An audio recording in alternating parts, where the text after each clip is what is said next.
അതല്ല, ക്രോഷ്യ ഒരു ബിസിനസ് ആയിട്ട് സ്റ്റാർട്ട് ചെയ്തിട്ടും ഇപ്പൊ കസ്റ്റമേഴ്സ് ഇല്ലാത്ത അങ്ങനെ വിഷമിച്ചിരിക്കുന്ന ആളുകളാണോ നിങ്ങൾ? എങ്കിൽ ഈ വീഡിയോ നിങ്ങൾക്ക് ഉപകാരപ്പെടും. അതൊക്കെ അറിയുന്നതിന് മുന്നേ നമ്മുടെ ചാനൽ സബ്സ്ക്രൈബ് ചെയ്തിട്ടില്ലേ, ഒന്ന് സബ്സ്ക്രൈബ് ചെയ്തേക്ക്. പിന്നെ വീഡിയോ ഇഷ്ടപ്പെട്ട ലൈക്ക് മറക്കണ്ട. ഇതെന്റെ ആദ്യത്തെ ഫേസ് റിവീലിംഗ് വീഡിയോ ആണ്. അപ്പൊ വീഡിയോയുടെ അഭിപ്രായം കമന്റ് ചെയ്യാനും മറക്കരുത്. എന്ന് പതിവില്ലാതെ കുറച്ച് കാര്യങ്ങൾ മുഖത്തോട് മുഖം നോക്കി സംസാരിക്കാമെന്ന് വിചാരിച്ചു. അപ്പൊ തുടങ്ങിയാലോ? ക്രോഷ്യ ചെയ്യാൻ അങ്ങനെ പ്രത്യേകിച്ചൊന്നും അറിയേണ്ട ആവശ്യമില്ല. ക്രോഷ്യ മാത്രം അറിഞ്ഞാൽ മതി. പക്ഷേ നിങ്ങൾ അതൊരു ബിസിനസ് ആയിട്ട് സീരിയസ് ആയിട്ട് മുന്നോട്ട് കൊണ്ടുപോകാൻ ആഗ്രഹിക്കുന്നവരാണെങ്കിൽ നിങ്ങൾ അറിഞ്ഞിരിക്കേണ്ട കുറച്ച് കാര്യങ്ങളുണ്ട്. അപ്പോൾ എനിക്ക് ഉപകാരപ്പെട്ടതും പിന്നെ എന്റെ ഇത്രയും നാളത്തെ എക്സ്പീരിയൻസിൽ എനിക്ക് കിട്ടിയിട്ടുള്ളതുമായ കുറച്ച് crochet tips four business use ഞാൻ പറഞ്ഞുതരാം. നമ്പർ 1, ഞാൻ ക്രോഷ്യ പഠിച്ചു, എനിക്കറിയാം എന്നുള്ള സെൽഫ് കോൺഫിഡൻസിൽ ആദ്യം തന്നെ ചാടിക്കേറി പെയ്ഡ് വർക്കൊന്നും പിടിക്കാതിരിക്കുക. മാക്സിമം കുറച്ച് വർക്ക്സ് എങ്കിലും നമ്മുടെ സാധാ കുറഞ്ഞ യാണിൽ ഒന്ന് ചെയ്തു നോക്കിയതിനു ശേഷം നല്ല ക്വാളിറ്റി ഉള്ള യാണിൽ സ്റ്റാർട്ട് ചെയ്ത് തുടങ്ങാം. ക്രോഷ്യ ബിസിനസ്സിൽ നമുക്ക് വീണ്ടും കസ്റ്റമേഴ്സ് വരുന്നത് കുറച്ച് കാര്യങ്ങളെ ഡിപ്പെൻഡ് ചെയ്തിട്ടാണ്. അതിൽ നമ്പർ 1 എന്ന് പറയുന്നത് നമ്മുടെ പ്രോഡക്റ്റിന്റെ ക്വാളിറ്റി തന്നെയാണ്. പിന്നെ നമ്മൾ യൂസ് ചെയ്യുന്ന യാണിന്റെ ക്വാളിറ്റി. ഇത് രണ്ടും ഡിപ്പെൻഡ് ചെയ്താണ് നമുക്ക് ഇനിയും കസ്റ്റമേഴ്സ് വരുമോ ഇല്ലയോ, ക്രോഷ്യയിൽ നമ്മുടെ ഭാവി എന്താകും, ഇങ്ങനെയുള്ള കാര്യങ്ങളൊക്കെ തീരുമാനിക്കുന്നത്. എന്റെ വീഡിയോസിൽ ഇടയ്ക്കിടയ്ക്ക് അങ്ങനെ വരാറുള്ള ഒരു അതിഥിയാണ് 10 രൂപയുടെ യാൺ. ഇത് നല്ലതാണോ ചേച്ചി, 10 രൂപയുടെ യാൺ എവിടെ കിട്ടും, ഓൺലൈനിൽ കിട്ടുമോ, അങ്ങനെ കുറെ കാര്യങ്ങൾ വരാറുണ്ട്. നിങ്ങൾക്ക് അത് പഠിക്കാൻ വേണ്ടിയിട്ടോ അല്ലെങ്കിൽ നിങ്ങളുടെ പേഴ്സണൽ ആവശ്യത്തിന് ഒരു ആത്മസംതൃപ്തിയൊക്കെ ഉണ്ടാവില്ലേ പഠിച്ചിട്ട് ചെയ്യാൻ പറ്റാത്ത അവസ്ഥ, അങ്ങനെയുള്ള ഫ്രസ്ട്രേഷൻസ് ഒക്കെ മാറ്റാനൊക്കെ ഇതേപോലെ കുറഞ്ഞ യാൺസ് നിങ്ങൾക്ക് യൂസ് ചെയ്യാം. ഒരു കുഴപ്പമില്ല. ഇന്നയാണേ യൂസ് ചെയ്യാവോ, ഇതിലെ പഠിക്കാവോ, അങ്ങനെയൊന്നും ആരും ഇവിടെ എഴുതി വെച്ചിട്ടില്ല. പിന്നീട് നിങ്ങൾക്ക് ഒരു പെയ്ഡ് വർക്ക് കിട്ടിക്കഴിയുമ്പോൾ ഒരിക്കലും ആ 10 രൂപയുടെ യാൺസ് നിങ്ങൾ യൂസ് ചെയ്യരുത്.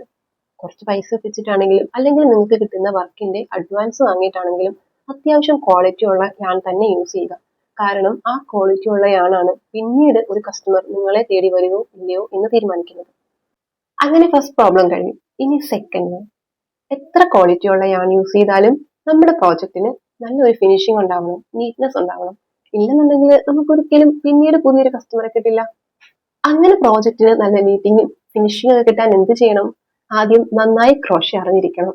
ഓരോ സ്റ്റിച്ചസിലും ഹുക്ക് എങ്ങനെയാണ് ട്വിസ്റ്റ് ചെയ്യേണ്ടതെന്നും അത് ടൈറ്റ് ആക്കി എല്ലായിടത്തും അൺഇവൻ ആയിട്ടുള്ള ഒരു ടൈറ്റ്നെസ് കൊണ്ടുവരാതെ എവൻ ടൈറ്റ്നെസ് എങ്ങനെ കൊണ്ടുവരാൻ പറ്റും, ഇതൊക്കെയാണ് നമ്മൾ ആദ്യം തന്നെ അറിഞ്ഞിരിക്കേണ്ടത്. അതിനുശേഷം നമ്മൾ യൂസ് ചെയ്ത് കഴിയുമ്പോൾ അവിടെ ഇവിടെയൊക്കെ കിടക്കുന്ന ചെറിയ ചെറിയ ടെയിൽ എൻഡ്സ് ഒക്കെ വൃത്തിക്ക് അത് ഹൈഡ് ചെയ്ത് വെക്കാനും, പിന്നെ നമ്മുടെ സ്റ്റഫിംഗ് ഒക്കെ ഒരുപാട് കുത്തിക്കീറ്റി അങ്ങനെയൊന്നും നിറയ്ക്കാതെ ആവശ്യത്തിന് മാത്രമുള്ള സ്റ്റഫിംഗ് ഒക്കെ കൊടുത്ത് അത്യാവശ്യം നമ്മുടെ കൈകൊണ്ട് തന്നെ അതൊക്കെ ഷേപ്പ് ചെയ്യാനും എല്ലാം അറിഞ്ഞിരിക്കണം. ഇതൊക്കെ ചെറിയ ചെറിയ കാര്യങ്ങളാണെങ്കിലും നമ്മുടെ പ്രോജക്റ്റിന്റെ ഫിനിഷിങ്ങിനെ വളരെ വലിയ രീതിയിൽ ബാധിക്കുന്ന കാര്യങ്ങളാണ്. പിന്നെ അടുത്ത ഒരു ടാസ്ക്, ഞാൻ നല്ല ക്വാളിറ്റിയുള്ള യാൺസ് യൂസ് ചെയ്യുന്നു, അത്യാവശ്യം നന്നായിട്ട് നല്ല ഫിനിഷിങ്ങിൽ ക്രോഷ്യ വർക്ക്സ് ചെയ്യുന്നുണ്ട്. പക്ഷെ എന്നിട്ടും എനിക്ക് കസ്റ്റമേഴ്സിനെ കിട്ടുന്നില്ല. എങ്ങനെ കിട്ടും? നമ്മൾ ചെയ്യുന്ന വർക്കുകൾ കറക്റ്റ് ആയിട്ട് സോഷ്യൽ മീഡിയയിൽ അപ്ഡേറ്റ് ചെയ്യണം. സോഷ്യൽ മീഡിയയിൽ അത്യാവശ്യം ക്ലിയർ ആയിട്ടുള്ള ഫോട്ടോസ്, വീഡിയോസ്, നമ്മുടെ പാക്കിംഗ് വീഡിയോസ് ഇതൊക്കെ അപ്ലോഡ് ചെയ്യാം. നമ്മൾ ഇത് ചെയ്യുന്നുണ്ടെന്ന് 4 ആൾ അറിഞ്ഞാലല്ലേ നമുക്കത് വരുള്ളൂ. നമ്മൾ ഫിനിഷ് ചെയ്ത ഒരു പ്രോജക്റ്റ് വെച്ചിട്ട് അത്യാവശ്യം ഒരു ക്ലിയർ ബാക്ക്ഗ്രൗണ്ടിൽ നല്ല ക്ലാരിറ്റിയിലും നാച്ചുറൽ ലൈറ്റിലും പിന്നെ വെറൈറ്റി ആംഗിൾസ് ഒക്കെ ഒന്ന് യൂസ് ചെയ്ത് നല്ല നല്ല ഫോട്ടോസും വീഡിയോസും എടുത്ത് ഒന്ന് അപ്ലോഡ് ചെയ്ത് നോക്കൂ. നമുക്ക് തീർച്ചയായിട്ടും കസ്റ്റമേഴ്സിന് കിട്ടും. പിന്നെ ഫിനിഷ്ഡ് പ്രോജക്റ്റിന് മാത്രം വീഡിയോസും ഫോട്ടോസും അപ്ലോഡ് ചെയ്താൽ പോരാ, നമുക്ക് ഒരുപാട് വർക്കുകളൊക്കെ കിട്ടുന്നതാണ്, നമ്മൾ ഒരു ബിസിനസ് ആയിട്ട് ചെയ്യുന്നതാണ് എന്ന് നമ്മുടെ വ്യൂവേഴ്സിനെ അറിയിക്കണം. അതിനു വേണ്ടിയിട്ട് ചെയ്യേണ്ടത് നല്ല രീതിയിലുള്ള പാക്കിംഗ് വീഡിയോസ് ഒക്കെ പോസ്റ്റ് ചെയ്യുക. പാക്കിംഗ് വീഡിയോസിൽ പോസ്റ്റ് ചെയ്താൽ മാത്രം പോരാ, പാക്കിങ്ങും നല്ല രീതിയിൽ ക്യൂട്ടായിട്ട് നമ്മൾ നമ്മുടെ കസ്റ്റമറിനെ കെയർ ചെയ്യുന്നുണ്ടെന്ന് അവർക്ക് ഫീൽ ചെയ്യുന്ന രീതിയിൽ താങ്ക് യു കാർഡൊക്കെ വെച്ചിട്ട് എന്തെങ്കിലും ഇൻസ്ട്രക്ഷൻസ് ഒക്കെ ഉണ്ടെങ്കിൽ അതൊക്കെ വെച്ചിട്ട് ഒന്ന് പാക്ക് ചെയ്ത് കൊടുത്തു നോക്കും. അങ്ങനെ ചെയ്തു കഴിഞ്ഞാൽ പിന്നീട് ആ സെയിം കസ്റ്റമർക്ക് ഇതേപോലെ ഒരു പ്രോജക്റ്റ് വീണ്ടും വേണ്ടി വന്നാൽ ആദ്യം നിങ്ങളെ അവർ ഓപ്ഷനായിട്ട് തിരഞ്ഞെടുക്കും. പിന്നെ പൊതുവെ മെസ്സേജ് അയച്ചു കഴിഞ്ഞാൽ റിപ്ലൈ കൊടുക്കാത്ത സ്വഭാവക്കാരാണ് നിങ്ങളെങ്കിൽ ആ സ്വഭാവം കുറച്ച് നാളത്തേക്ക് ഒന്ന് മാറ്റി വെച്ചേക്കണം. കാരണം നല്ല രീതിയിൽ കസ്റ്റമേഴ്സിന്റെ അടുത്ത് പൊളൈറ്റ് ആയിട്ട് ബിഹേവ് ചെയ്യും, അവരുടെ മെസ്സേജസിന് ക്വിക്ക് റെസ്പോൺസും കൊടുക്കുന്നിടത്താണ് നമ്മളുടെ റെസ്പോൺസിബിലിറ്റി അവർക്ക് മനസ്സിലാവുക. പിന്നെ ഇങ്ങനെ വീഡിയോസും ഫോട്ടോസും ഇടുന്ന കൂട്ടത്തിൽ വരുന്ന സെലിബ്രേഷൻസ്, ഫെസ്റ്റിവൽസ് ഇതൊക്കെ റിലേറ്റഡ് ആയിട്ടുള്ള, ഫോർ എക്സാമ്പിൾ ക്രിസ്മസ് ഒരു സാന്റ ഉണ്ടാക്കുക, പിന്നെ ഓണത്തിന് ചെറിയ ജാസ്മിൻ ഫ്ലവേഴ്സ്, അങ്ങനെ ഫെസ്റ്റിവൽസ് റിലേറ്റഡ് ആയിട്ടുള്ള പ്രോജക്ട്സോട് ചെയ്ത് അപ്ഡേഷൻസ് ഒക്കെ നോക്കിക്കഴിഞ്ഞാൽ കുറെ കൂടെ അത് നമ്മുടെ കസ്റ്റമേഴ്സിന് കിട്ടാൻ കൂടുതൽ സഹായിക്കും. ദെൻ നെക്സ്റ്റ് വൺ എന്ന് പറയുന്നത് അത്ര നിർബന്ധമല്ല, പക്ഷെ നമ്മുടെ കസ്റ്റമറിന് അത് ഓക്കെ ആണെന്നുണ്ടെങ്കിൽ മാത്രം ചെയ്യേണ്ട ഒരു കാര്യമാണ്.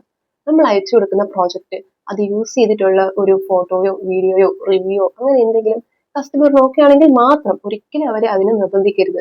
ഓക്കെ ആണെങ്കിൽ മാത്രം ഒന്ന് അയച്ചു തരാൻ പറയുക. അത് നിങ്ങളുടെ പേജിലേക്കും അല്ലെങ്കിൽ അവരുമായിട്ട് കൊളാബ് ചെയ്യുകയോ എങ്ങനെയാണെന്ന് വെച്ചാൽ ഒന്ന് അപ്ഡേറ്റ് ചെയ്ത് അത് ഇട്ടേക്കാം.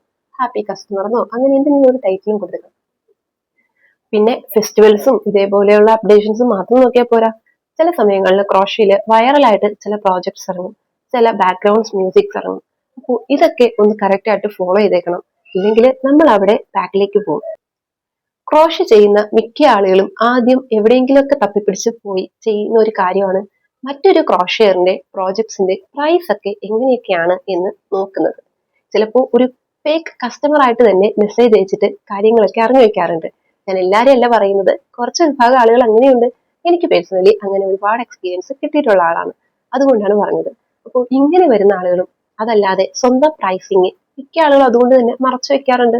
ആരും അങ്ങനെ അങ്ങോട്ട് വിട്ടു പറയില്ല. സ്വന്തം കസ്റ്റമർ ആണെന്ന് മനസ്സിലാക്കിയാൽ മാത്രമേ തീർച്ചയായും അവരവരുടെ പ്രൈസ് ഡീറ്റെയിൽസ് പറയാറുള്ളൂ. അത് വേറെ ഒന്നും കൊണ്ടല്ല, എന്റെ പ്രൈസിങ് അവരതിനേക്കാൾ കുറച്ച് പ്രൈസ് കൊടുത്ത് സെയിൽ ചെയ്താലോ എന്നുള്ള ഭയം തന്നെയാണ്. പക്ഷെ ഇവിടെ നമ്മൾ ശ്രദ്ധിക്കേണ്ട കാര്യം എന്താണെന്ന് വെച്ചാൽ, ഓരോ ക്രോഷ്യറിന്റെ പ്രോജക്റ്റ്, ഇപ്പോൾ ഞാനൊരു ബണ്ണി ഉണ്ടാക്കി, മറ്റൊരു ക്രോഷ്യർ ഒരു ബണ്ണി ഉണ്ടാക്കിയാലും രണ്ടും രണ്ടാണ്, ഒരിക്കലും രണ്ടും ഒന്നാവില്ല. എവൻ സെയിം പാറ്റേണിൽ ചെയ്തതാണെങ്കിൽ പോലും അത് രണ്ടും രണ്ട് തന്നെയായിരിക്കും. രണ്ടിനും രണ്ട് പ്രൈസിങ് ആയിരിക്കും നമ്മൾ ഇടുന്നത്. സോ നമുക്ക് സ്വയം ഒരു ബോധം ഉണ്ടാവണം, നമ്മുടെ പ്രോജക്റ്റിന്റെ ക്വാളിറ്റി, നീറ്റ്നെസ്, ഫിനിഷിംഗ് എല്ലാം എങ്ങനെയാണെന്നുള്ളതിനെ കുറിച്ച് നമുക്ക് ആദ്യം ഒരു അവയർനെസ് ഉണ്ടാവണം. അതിനുശേഷം മാത്രമേ നമുക്ക് അതിൽ എത്ര എഫോർട്ട് എടുത്തു, എത്ര ടൈം ചെയ്തു എന്നൊക്കെ ഉള്ളത് നോക്കിയിട്ട് നമുക്ക് ഒരു പ്രൈസ് ഫിക്സ് ചെയ്യാൻ പറ്റുള്ളൂ. സോ ഒരിക്കലും പ്രൈസിങ്ങിന് വേണ്ടിയിട്ട് മറ്റൊരാളെ കോപ്പി ചെയ്യരുത്. അപ്പൊ പിന്നെ എങ്ങനെ സ്വന്തമായിട്ട് പ്രൈസ് ഫിക്സ് ചെയ്യും? മെറ്റീരിയൽ ക്വാളിറ്റി, ദെൻ നിങ്ങളുടെ ടൈം പ്ലസ് പ്രോഫിറ്റ്, ഈ മൂന്ന് കാര്യങ്ങൾ നോക്കിയിട്ടാണ് നമ്മൾ ക്രോഷ്യ പ്രോജക്ട്സിന്റെ പ്രൈസ് ഫിക്സ് ചെയ്യുന്നത്. സോ അത് ഒരിക്കലും ഒരാളുടെ നിന്ന് മറ്റൊന്ന് ഈക്വൽ ആവില്ല, ഓരോരുത്തരുടേതും ഓരോന്നാണ്. എസ്പെഷ്യലി ഹാൻഡ് മെയ്ഡ് ഗിഫ്റ്റുകൾക്കെല്ലാം ഓരോന്നിനും അതിൻ്റെതായ ക്വാളിറ്റി കീപ്പ് ചെയ്യാൻ പറ്റും.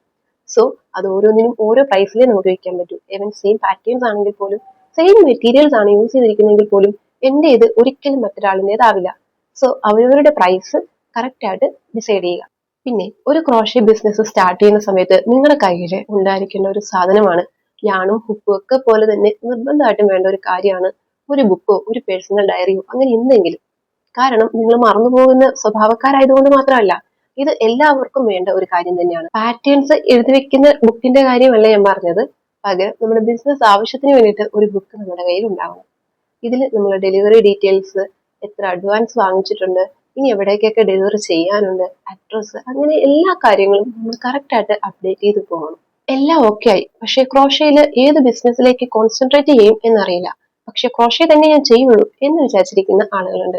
അവർ ഭയങ്കര കൺഫ്യൂസ്ഡ് ആയിരിക്കും ഏത് ബിസിനസ്സിലാണ് കോൺസെൻട്രേറ്റ് ചെയ്യുക എന്നുള്ളത്. ആദ്യം തന്നെ പറയാനുള്ളത്, എല്ലാം കൂടെ വലിച്ചു വാരിയിട്ട് ചെയ്യരുത്.